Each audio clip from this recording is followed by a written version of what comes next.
السلام عليكم. اليوم كنقدم لكم الورقه. طحت في واحد الموقف جد صعب واضطريت انني خاصني ضروري نديباني راسي وبغيت نشاركها معكم. دونك انا عجنت العجينه ديال الورقه بزلافه ديال الدقيق والماء على حسب لا جمع عليها ديك الزلافه تكون شويه هكا. انا كنستعمل هذه باش كنهز بها، ها هي طونجه. دونك والورقه ديالتنا العجينه كتكون شويه قاصحه، كتعجن بالماء والملح فقط. دونك ها هي، شوفوا معايا النتيجه، حاجه زوينه. داكشي اللي قلت نشاركها معكم. ها هي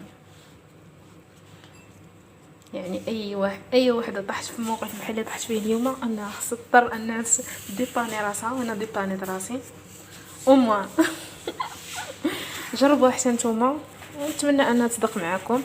الصحه والراحه. المهم ها هي باش تشوفوها بعدا كيفاش كتجي الطريقه.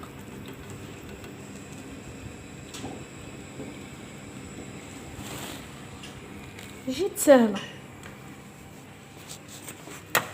انا حبيت غير نشارك معكم التجربه ديالتي، حيت اول مره صراحه، اول مره ماشي اول مره نصيبها، اول مره نصيب الورقه. كنت معوله على الورقه كانت عندي، هي انا درتها في الثلاجه معوله عليها، وكانت عندي واحد الكوموند ما خلاتني حتى لافا، حتى وجدت كلشي بديت كنروليها كتقطع ليا،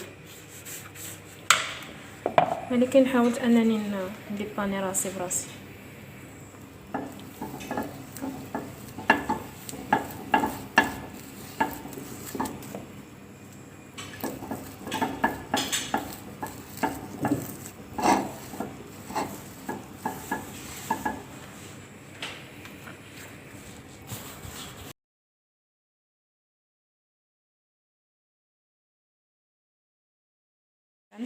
ها هي الحشوه باش انا بغيت نعمر ديك اللينين، ها هما بديتهم.